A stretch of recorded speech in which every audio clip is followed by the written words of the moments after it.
Welcome to the Informed Pregnancy and Parenting Podcast. I'm your host, pregnancy-focused chiropractor, Dr. Elliot Berlin. Today, we have a follow-up episode with Dr. Leedia Riman, who recently gave birth to her third child.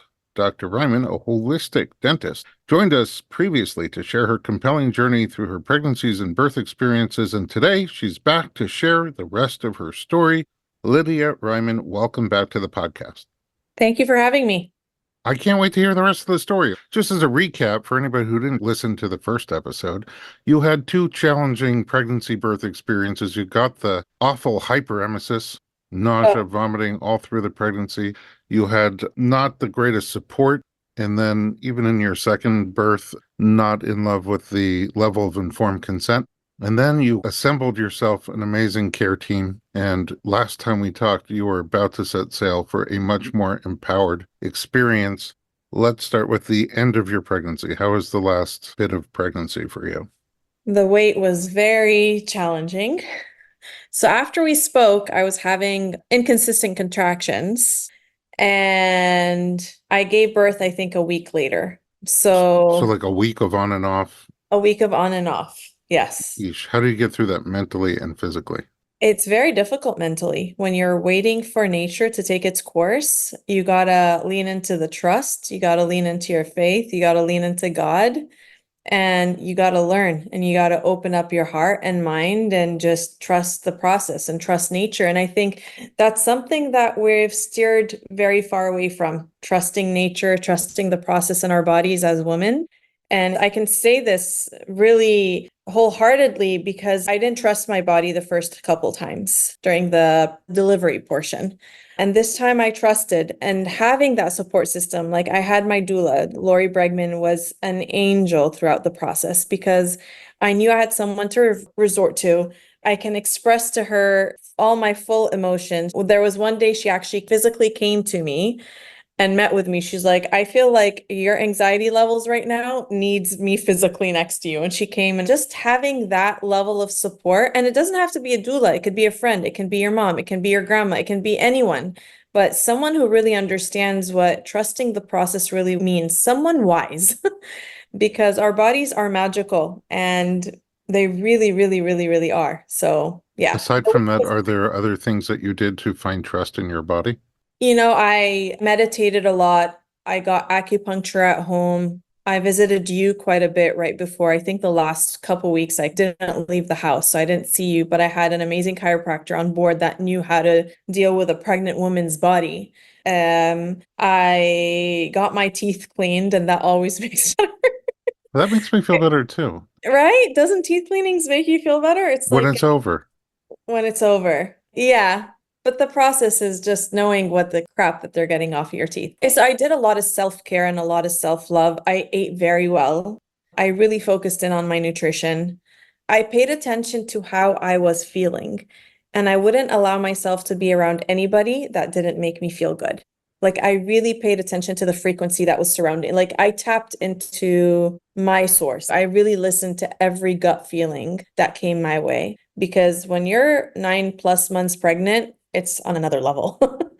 Yeah, it's amazing that you were able to hear the messages and to adhere to the messages.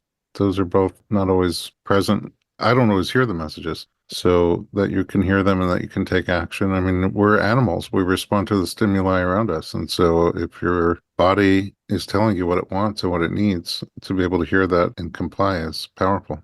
I will say, because you mentioned how much better you felt after you had your teeth cleaned, that in our third segment today, in this episode of the podcast, we're going to talk hardcore about holistic dentistry and dentistry during pregnancy. So before we get to that, I really want to get into your birth story because I'm excited to know how it went for you. It sounds like you really were in a different place going in. How did labor start, and how did you know that was labor compared to the week of contractions leading up to it?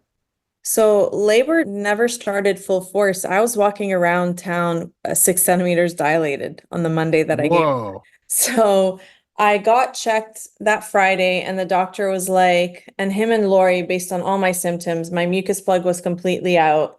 They're like, this girl is having her baby this weekend for sure, 100%. I'm like, okay, sure, I'm ready. And the weekend passed, and I was still getting those like contractions here and there, nothing consistent. I was doing my warm baths, I was doing my walks, everything. And I was like, okay, I'm ready to go into labor anytime. So Monday morning, my doctor texts Lori. He's like, did you have a home birth and not tell me?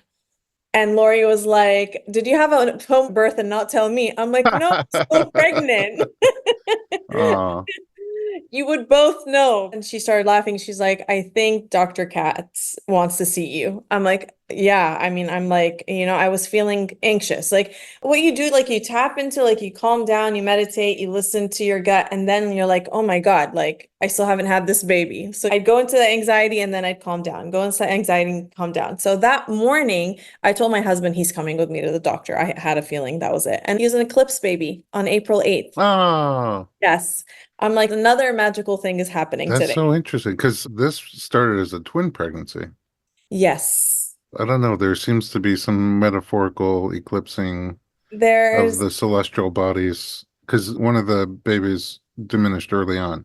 yes. So at 10 weeks, one decided to continue on his spirit journey. I think he's a boy, but it was very divine. He was born on a divine day and he was born in a divine manner. And it was so beautiful. I never thought I'd be saying that about birth because pre this, Lydia was like, oh, I can't wait till Ugh, so, birth. birth. But the eclipse, I don't Um, know, something in there is yeah. lighting up in my head about the eclipse and the original twin pregnancy. Yes. We'll keep going, but where in relation to the 40-week mark is this?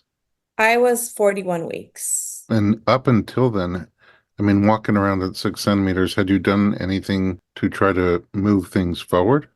I tried everything. Okay. Medical things? Like Pitocin, Sweeping. sweeping. So no, we did not sweep.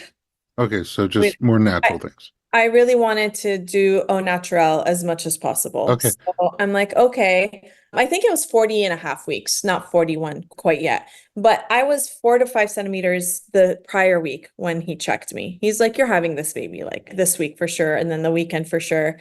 So Monday came, eclipse day came. In my head, I was like, okay, if I'm more than 5 centimeters, I'm okay with whatever. Because I was that patient that was not fighting back the system, but like I said, I wanted nature to take its full course. I didn't want Pitocin, I didn't want the epidural, I didn't want any of that jazz that they give you. That's sometimes needed, but I didn't feel like I needed it. Anyways, long story short, I was 6 centimeters. He's like, Lydia, you got to go to the hospital. Like, you're having this baby today. And I'm like, you know what? I surrendered to that. I feel good about that. Like, something in my heart felt good. He's like, go have lunch. So my husband and I go to Erewhon, right next to Cedars, and we're hanging out and we're eating lunch. And the doctor calls me. He's like, where are you? I'm like, I'm having lunch. He's like, can you finish your lunch? You're walking around like I'm like, I'm really enjoying my burger, but sure, I'll head on over. And we checked into the hospital at 2:30. As soon as I checked in to the hospital, my husband's like, oh, I need a nap. And I was like, are you serious? I want to write a book like men say in the labor room that they should never say. Oh, yeah. All throughout pregnancy. I think you could have multiple volumes there. 100%. And so 2:30 we checked in and then like I was getting contractions, but I was able to talk through them. I was feeling really good, like excellent. And then he came in, he's like, I think your body needs a little bit of help. I think I was like almost 7 centimeters and I was not Wow. contracting. And so I got a woof of Pitocin, and then my body started contracting, but I was still comfortable. Like I was feeling the discomfort, but I was very comfortable with the discomfort. I was still talking and joking around with all the nurses, etc. And then they checked me again. By the way, midwives, God bless midwives. You God had a bless. midwife there? There was a midwife there. I was Oh, very, nice. so at Cedars, they have a midwife team, a midwifery team, and they come and they do the checks. And man, does a check by a female midwife, does it feel different than any other person? They're like very, very, very gentle, very, like very sweet, very kind and gentle. Oh, Then we decided that it was time to break my water. When we broke my water, the amount of amniotic fluid that came out of that was definitely made for twins. So this little guy was oh, very wow. comfortable in there. The amount of water, they were shocked by how much water. So he was very comfortable swimming in there, There An was one. Olympic swimming pool. There's no, Yeah, yeah, exactly. but also not so much pressure on your cervix then. Not so much pressure on my cervix, but Like I from the head, pushing and stretching your cervix, releasing oxytocin in big doses. exactly. Yeah, that wasn't happening. So after that, I felt the contractions. And after that, I felt the most amount of pain I've ever felt in my life, Where? everywhere. During the surges or even in between? Oh, no, during the surges. Yeah, during Okay. the surges. So like everywhere front and back? Everywhere, front and back. Like the contractions were very, very, very hard after the water broke. But they lasted for about like I think an hour and a half. It wasn't that long compared to my other pregnancies. And I breathed through it, and Lori was there. And my husband, thank God he lifts weights. He was like literally holding me, bless his heart. It was really beautiful how we like came together to have the baby. And I asked for the epidural at the very end. I was like, I can't do this. The anesthesiologist came in. He's like, I'm not going to give you the epidural. I think you can do it. And I yelled at him. I'm like, no, I can't. I was like literally screaming at him. And my doctor was like smiling. And Lori's like, you're about to meet your baby. You're about to meet your baby. And then I pushed 3 pushes and he came out. Wow. And I felt like I died and I came back to life. Like I felt like I went and I got him and it was very magical, very magical. The worst part was delivering the placenta. Oh, why? Other the contractions, so when you have your epidural, after you get your baby, everything happens, you don't feel it. I didn't know that there was another semi-delivery that's happening Yeah. after the baby comes out. I'm like, oh, but yeah, it was really nice not to be numbed. The pains, now talking to you 3 months postpartum, it feels so insignificant, the pain in the big picture. And just the Wow. attachment that I had to this baby right away. I can't say that there was an immediate level of attachment with my other children, for various reasons. But it was a very, very, very magical bonding with this baby that I hadn't experienced before. Well, I'm so happy for you. Thank you. You certainly put in a lot of precursor to this ending Yes. with the other babies and just a lot of effort to surround yourself with the things that you needed. Yeah, I wish I knew what I knew now at the beginning, and that's why I love what you're doing, is that, if a first-time mom can hear this, and if I'm a first-time mom hearing podcasts like this, I definitely like double down to rest as much. I didn't rest in my first, like I did not take care of my mind and soul. Like that's more important than your body almost, because when you're at ease mentally, things flow more beautifully and having the right team and speaking up for yourself. And when you can't speak up for yourself, at least having someone who knows your desires, like your doula or your midwife or your partner. Like my husband, bless his heart, I wanted him to be the one who's physically holding me. Like he doesn't know my needs the way my doula did. He's not made of that cloth. Is that what they say in English? I don't know. Yeah, something like Yeah. that. He's not Really, cut from really that cloth. from that cloth. Like utilize everyone around you to make them shine in the ways that they can. And I think I put a lot of pressure on him the first 2 times because I didn't know what the hell I was doing. And he didn't know what the hell I was doing. And no one knew what the hell anyone was doing. So I think it was really good for our marriage. It was really good for our pregnancy. It was really good for like he knew what he needed to do to support in his capacity that he could. Lori was an amazing support to him as well because she explained things differently than I. So having someone external, I think, is something I highly recommend for every single pregnancy because So emotions are very high during that phase of your life. I would say my wife is a trained doula and used to Okay. practice as a doula. She's a psychologist, but she would go to birth oftentimes with people who needed more of a specialty psychologist if they have extra anxiety or OCD in a hospital, things like that. I'm a doula. I did a lot of birth, and we still had a doula at every one of our births because I think the partner and the doula play wildly different roles. I love that. Wow. And anybody could be the doula. I mean, you want a good one, someone you really connect with and relate to, but only one person can be that partner for you. And I wanted to be the partner, and she wanted me to be the partner. So it worked out really well. Beautifully said because like I allowed my husband to be the partner and I had my doula. And if it's anything that I want to hit the point home for your listeners is to really honor that. Like allow your partner to be your partner in the capacity that they're able to. and then your doula will be your doula. Yeah. When all the puzzle pieces come together the right way, it's a beautiful picture. When you Yes. try to force a piece where it sort of may fit, but you can tell it doesn't really go there, it's not going to be the right picture. Yes. All right, let's take a little break. When we come back, we'll find out about postpartum. Don't go anywhere. We'll be right back.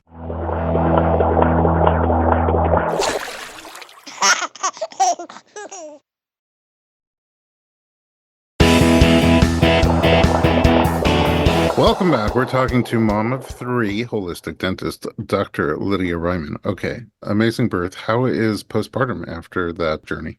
So, also my best postpartum, because once you start doing something right and you're consistent, it usually ends right. And I'm not saying like, oh, there weren't hiccups along the way, or there weren't moments where I was like butt tired or like feeling a little sad or the blues, but nothing like before. So instead of baby showers, people need to have like a night nurse fund or like, night help fund, because moms need to sleep, period. If you're not sleeping, you can't breastfeed the way that you want to. At least for me, I'm talking my own story. So I really want to breastfeed my son for a minimum of a year, exclusively breastfeed. And of course, once he starts solids, he can eat what he eats. With my daughters, I stopped breastfeeding at around 3 months. Then I went to pumping and then slowly switched to goat formula, which fine, it worked out. They're great, they're wonderful, they're healthy. But I really wanted that rest so I can breastfeed comfortably. So I did hire a night nurse this time around. So I'm grateful that, yeah, we can afford it, but it doesn't have to be like a specific night nurse. It doesn't have to be every single night. So instead of buying toys and crap that moms are not going to use, like the only toys really kids need are leaves and rocks and sand and dirt. Like they don't need all the toys and the crap, the plastic crap that we buy them. So make a night nurse fund, even if it's a few nights a week or one night a week or with your husband, like work it out, because when you're rested, it makes a world of a difference. I encapsulated my placenta. I didn't need to take too much of it, but I did consume some, especially at the beginning. So I have it for later. I know some people are weirded out by it, but look into it. I'm not the expert on placental encapsulation, but my doula, she took my placenta, one of her friends encapsulated it, and she delivered it to my We have house. a whole episode all about it. Love it. Perfect. I got proper lactation support. So I had two lactation consultants come to my home after, because unfortunately, the lactation consultants in the hospital seem to always be in a rush, get you really comfortable with lactation with like a million pillows that you can never reproduce at home. And I just haven't had the best experience with lactation consultants in the hospital. That's something that I would give feedback to the hospital, like hire people that really care. So I hired two lactation consultants. I had my prenatal masseuse who was doing body work on me the entire time come to the hospital the day I gave birth or the day after I gave birth to just help with the flow and the lymph. So I did a lot of body work, and she came almost every other day for a good 2 weeks. Wow, Yes, that's nice. it was really, really nice. Yes, I felt a huge difference. I felt less bloating. Like I just felt better. Like my body was feeling good. The worst part was the hemorrhoids. That was the worst part Uh, of postpartum. So I was suffering for about 2 weeks after, but Lori told me about this amazing ointment that you need to share with everybody. oh yeah, they have it on Amazon. Yes. Oh, you told me about it too, because I had messaged you. Were like, "How are you?" I'm like, "Minus the hemorrhoids." You're like, "You got to get this," and I did get it. I'll put a But link in the show notes.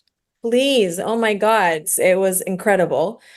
And what else did I do? And I ate and I didn't leave my house for 40 days. I honored that. In our culture, a woman stays home for 40, and like a lot of cultures, 40 days.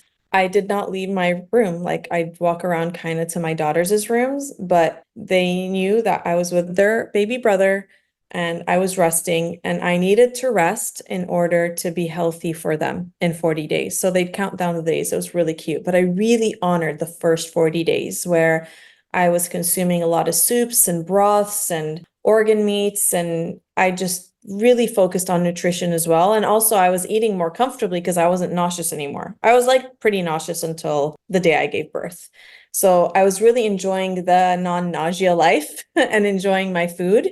And also, I said no visitors. In our culture, people love to visit. And I said no. And it felt really good to say no. you had baked in support. Like sometimes people need those visitors because they'll come and be helpful. Yeah, I picked and chose who the visitors are, but I didn't want visitors to come to just see the baby. Right, that's a Those different types of story. videos. That's a That's different stories. yeah, Yeah. that doesn't help you. Yeah. So I had friends that would come, they'd hold the baby while I shower, or yeah, those types of friends are, of course, are welcome. You want light people, people that'll bring you a meal, people that are coming to support you. And anyone who's listening, if they know someone who's pregnant about to give birth, focus on her. The baby's going to be okay because she's going to do everything in her power to make sure the baby's okay. It's the mom that usually is not as well right away postpartum. Right, and if you take care of mom, you're taking care of baby. Exactly. Exactly. But if you're taking care of baby, that doesn't necessarily help mom. Yeah. Mm. So you had a hyperemesis with all three? Or Yes, I some had version of it? some version of it. So the first one, it was like hardcore hyperemesis where I was actually vomiting a lot, 7 to 14 times a day, every day for about 7 months. Yeah. How do you This have a one, second baby? it wasn't planned, and God was like, okay, you're gonna do this again. And then the second time it was a little less It was a intense? little less intense, but the third time the nausea was very intense where I couldn't leave the house without vomiting. I was on bed rest I was bedridden, not on bed rest. I didn't need to be on bed rest, but I couldn't leave because any smell would instigate. And it's funny because we live a pretty low tox life, like the stuff that we wash our laundry with, like vinegar, air purifiers everywhere, humidifiers, no fragrances, no perfumes, none of that crap. And now I'm even more sensitive to it. So air fresheners and like I was at my office this morning, I took my baby, so I started going to the office like 2 to 3 times a week. I'm not seeing patients yet, but I take him, so I nurse him and I have a pack and play for him. He's sleeping. I go to the bathroom. I was about to vomit in the bathroom because of the air freshener. So I'm more sensitive to toxic fragrances in the world, but that's okay. I'll survive that. Yeah, I can't imagine after feeling nauseous for 9 months after throwing up for prolonged periods of time, the relief it must be. Like, I think I would gain 100 pounds just eating everything under the sun. Huge relief. Yes, I was eating very well. I was eating very, very, very well. And I was enjoying it. I was enjoying every minute of it. And when you're in bed for 6 months, 5 to 6 months, you reflect a lot and you reflect on your life and you reflect on your experiences and what you want your life to be like. And the amount of gratitude that came after having Thomas on that day and just being able to get up and move around without being nauseous. Like I was just so grateful to not be nauseous. Like I was beyond grateful to be able to eat and not vomit. It just shifted like my perspective completely of health as well. If you're healthy, your heart's beating, you're able to breathe, you're able to consume food and feel good about it, life's a blessing. Yeah, I mean, it changes your paradigm. Yes. Okay, I want to, because you have a wealth of knowledge about a topic I don't know too much about, holistic dentistry, and about a topic that's really important to our listeners, which is dentistry during pregnancy. I want to pick your brain on all of that. Let's take a little break and we'll be right back.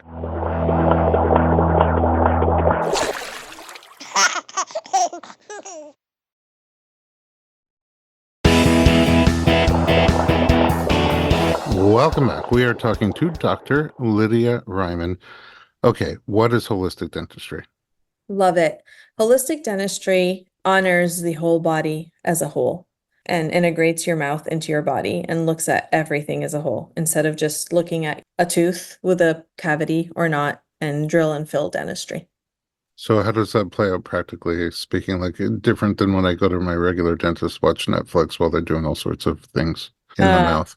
so holistic dentistry. So when you have a cavity, so a child has a cavity or a patient has a cavity, you got to understand why they got the cavity in the first place. Very important. Are they breathing right? If they're mouth breathing. I'm giving kids, for example, like kids, the amount of ADD and ADHD diagnoses is through the roof. A lot of that is worsened by mouth breathing.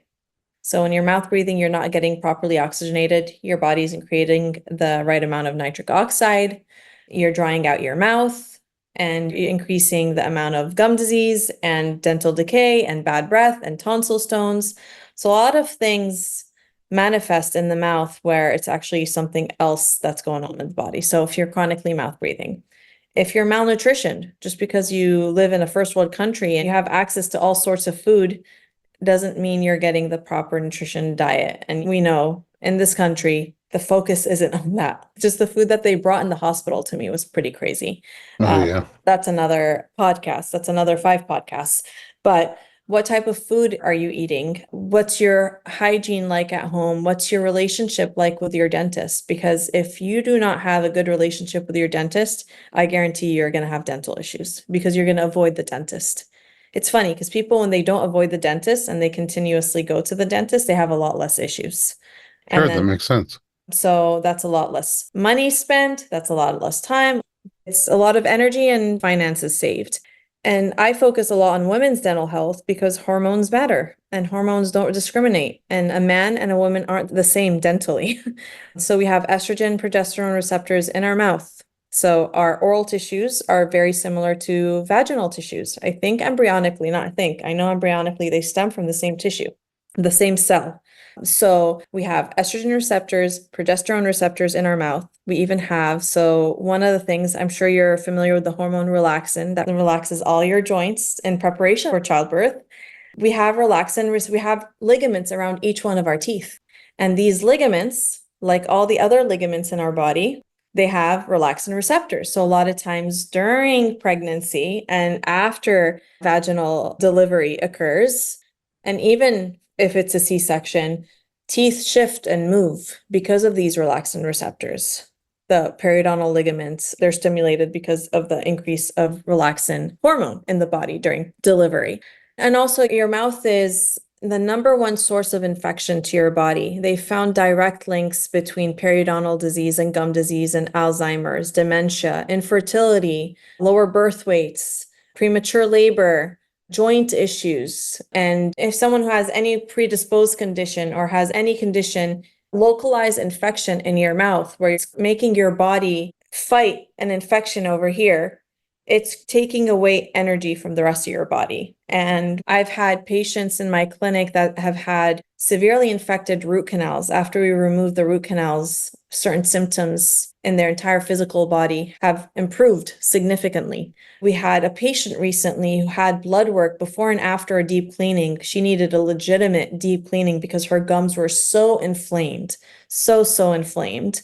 And her C-reactive protein levels dropped significantly after we got rid of the source of infection in her mouth. So I can go on forever talking about this, but your mouth is very linked to your body. Yeah, I guess in general, we don't think about it that way. We just think No, about, you go to the ear guy for your ear stuff, you go to the dentist for your mouth stuff, but it's such a source, it's the guardian of most things that enter your body. it's your And portal of digestion. So if your salivary glands aren't working well for whatever reason, so it can be a medication that you're taking, can be diabetes, it can be an autoimmune condition, Sjogren's, etc. So if your salivary glands aren't working because of an autoimmune condition, for example, you're going to start getting a lot of decay and you're going to start getting bad breath and you're going to start getting gum disease. So it's super duper linked. So we look at the body as a wholesome body and address that. And a lot of people talk about, like, for example, ask me all the time about recession and gum health. So the way your teeth fit together, I'm all for braces, Invisalign, and straightening your teeth. But not only should we straighten your teeth, we should also pay attention to our airway, our tongue positioning. The way the teeth come together is very important because when you have a good functional bite where both sides hit evenly, just think about it. The dental apparatus is honored because it's symmetrical. But if you're hitting your teeth constantly on one side a lot harder than the other, and you have something called malocclusion, it's going to hurt the side that you're occluding on heavily, now you're speaking my language, right? imbalances and Exactly. how And they affect you. I went to an airway course once and 3 chiropractors spoke. We're on the same team. And yeah, Yes. we think similarly. I mean, we look at the spine and the nerves, but we're looking also at a holistic. When I was in school, they used to say all the time that when you step on a dog's tail, it barks.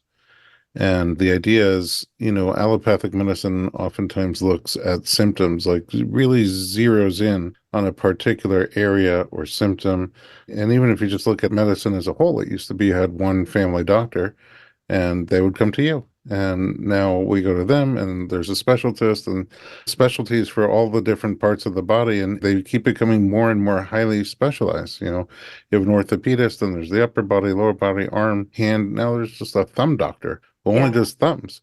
What if you're just looking at the thumb and not the whole body? You're going to miss stuff. So, if the symptom is the dog is barking, then you might look at the vocal cords and anesthetize them, and the barking stops, but somebody's still stepping on that dog's tail. Unless you zoom out and look at the whole picture, you're going to miss that.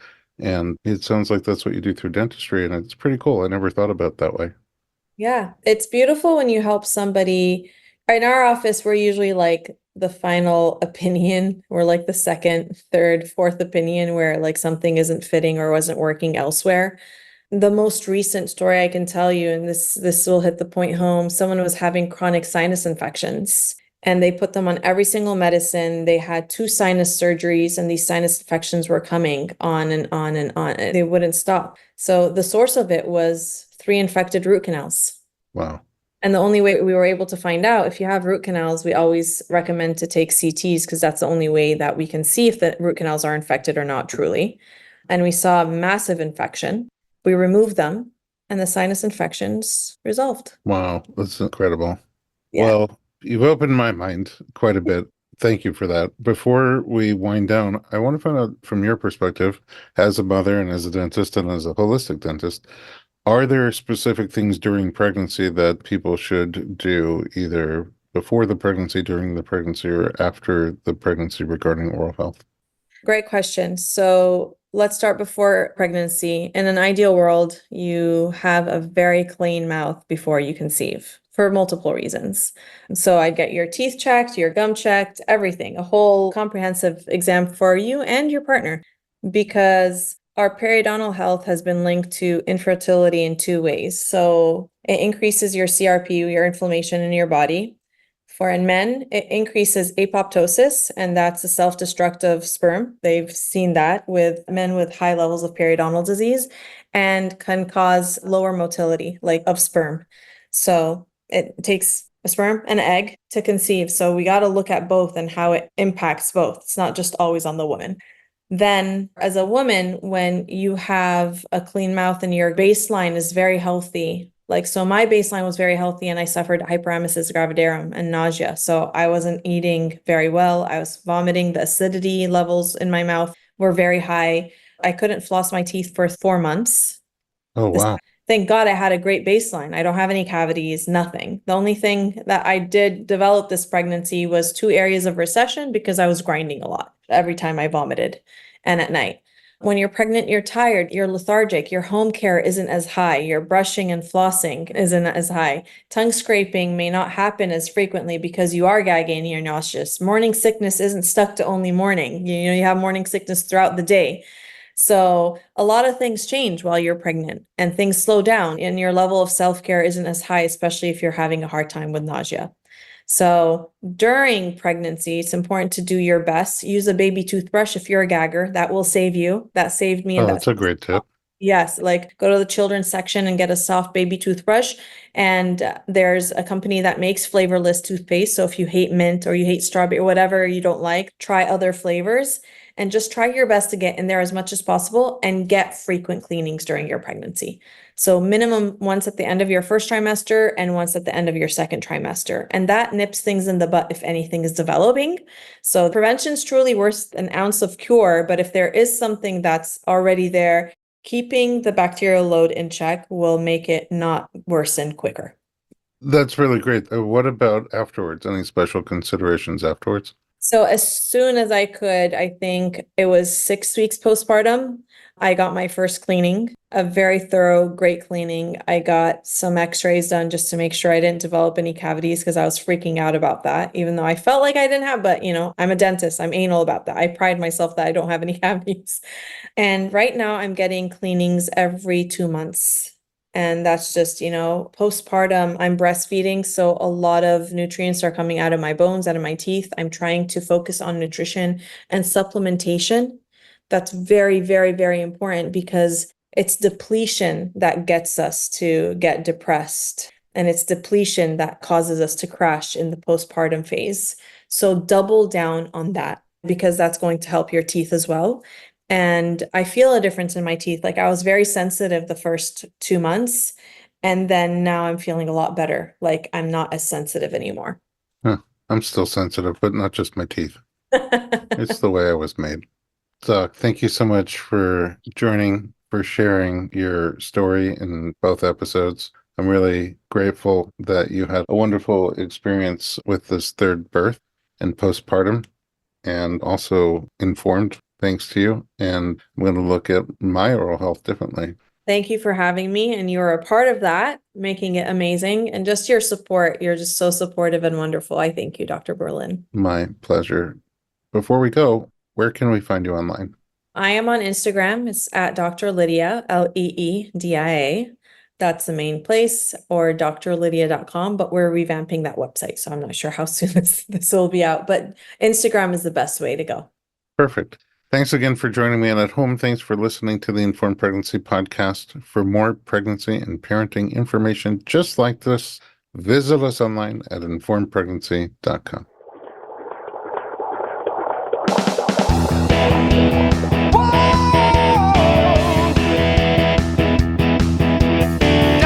Doctor, give me the news. I got a whole